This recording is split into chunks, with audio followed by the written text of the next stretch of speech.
Hello, my name is Adam Winrich, 34-time Guinness World Record holder, and welcome to Adam's Weekly Whip Ramble. Whip Ramble, video series. I'm calling it Weekly Whip Ramble, but I'm not going to do this every week. And what I'm going to talk about today is a whip I was sent for repair from a guy from Missouri. And he said this bullwhip was made in a prison. It's 10 foot long, cowhide, and back when I started getting into whips, basically in the early 90s and looking them up, this was your standard mid-level leather whip that was available. These were around a lot. Nowadays, the mid-level sort of leather whip range is dominated by imports from Pakistan. But once upon a time, this was the main thing you could get. Some people told me they were made in Mexico. I was told some of them were made by families in Kentucky.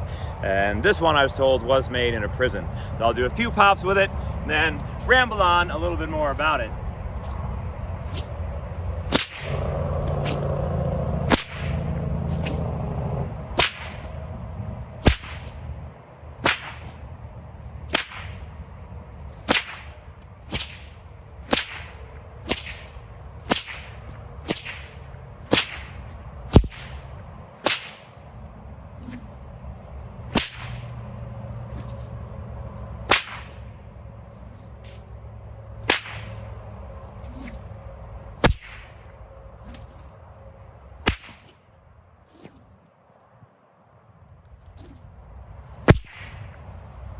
That is a good workout for your forearm. Oof.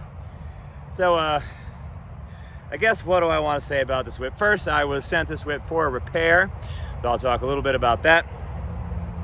Essentially, this whip, the outside is made from chrome tanned cowhide that's been oiled. So it's pretty strong. It's most commonly used for boots. You can cut lace out of it, but it's not the most durable type of cowhide. Alum tanned cowhide, or alum tan latigo, is what's the most durable. So the fall on this whip was made out of the same leather that the overlay is made out of, but the whip's so heavy that of course broke right away. So I replaced it with a really wide fall made out of alum tan latigo, and then I braided on a Dyneema bowstring popper and put some knots in it. So one reason why I did that is, so the first people I met, or whip enthusiasts I met in my whip career, was back in 1993 at the Prairie du Chien Rendezvous in Prairie du Chien, Wisconsin. It was a fur trade reenactment, and they had whips like this, though the tannage of the cowhide their whips were made out of was a little bit different. And this is how they would make all of their poppers. They would braid theirs out of artificial sinew, and they would put all the knots in it, not to make a can cutting cracker, which is what I would use something like this for now. They were wear knots.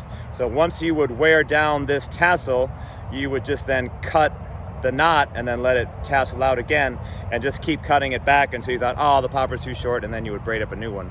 So they were called wear knots. They weren't specifically for cutting cans in half. And one thing, a couple stories related to that. So that first time I met those guys, one thing they told me with this type of whip is that the transitions weren't particularly strong, and they were warning me about one crack not to do with this type of whip that used to be more common among variety performers. It's kind of a two-handed overhead volley. Looks a little bit like this.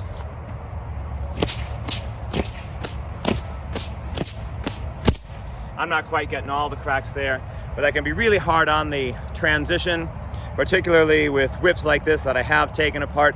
Sometimes the inside is just a piece of rope, some plastic, some string, and maybe a couple pieces of leather bound in. It's not super strong considering the weight of the whip. So if you do that a lot, that can break down the transition. So they told me, don't do that, that's dumb.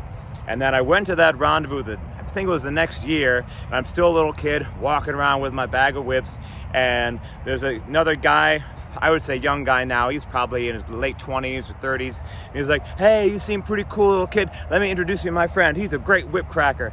So he walked me over to the guy, and that guy was also like in his 20s or 30s, and he was doing that crack bang bang bang that you aren't supposed to do.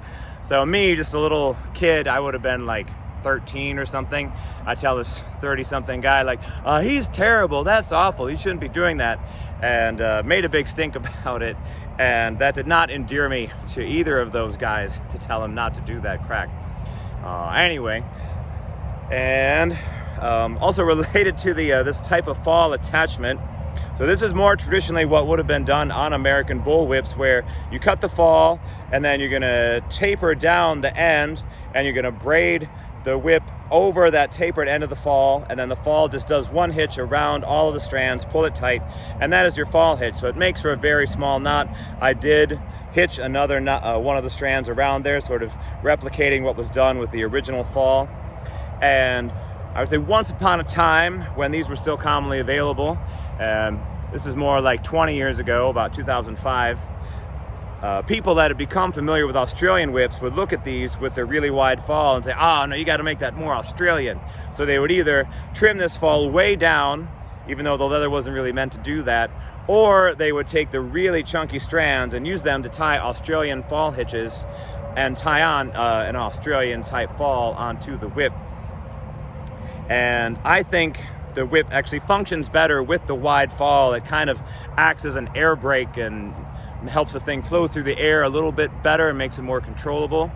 There was one time, it was about 2005, there was a whip collector, and we were at a whip meetup in St. Louis, and Paul Nolan was also there. So the whip collector has a whip like this. He brings it to me like, I just bought this there, and says, make it as good as you can. And I'm like, all right, well, it kind of is what it is. These aren't brilliant whips. They're good for what they are, for making a loud pop. And anyway, so I trimmed the fall down a little bit, and he was like, okay, thanks. And then he went over to Paul Nolan, didn't even say he's gonna go to Paul Nolan, and he must have told Paul the same thing. Paul, just make it as good as you can. So then Paul took an Australian fall and tied it on there, and ended up with a big chunk of like fall hitches trying to tie on this skinny Australian fall. It didn't make it very aerodynamic at all. And I thought it was funny. So since I have seen these since I was a little kid, I appreciate the wider fall, and I think they work better with the wide fall on it, and it's certainly more durable than trying to put a thin Australian type fall on a really heavy bull whip like this. Well, that's Adam's whip ramble about a 10-foot bull whip made in a prison in Missouri. Type of whip cracked by the first other whip enthusiast that I ever met at the Prairie du Chien Rendezvous. My name is Adam Winters. Thanks for watching. And if you have a whip you need to get fixed, you can just email me, winrichadam@gmail.com, and I'll let you know if I can help you out. Have a great day.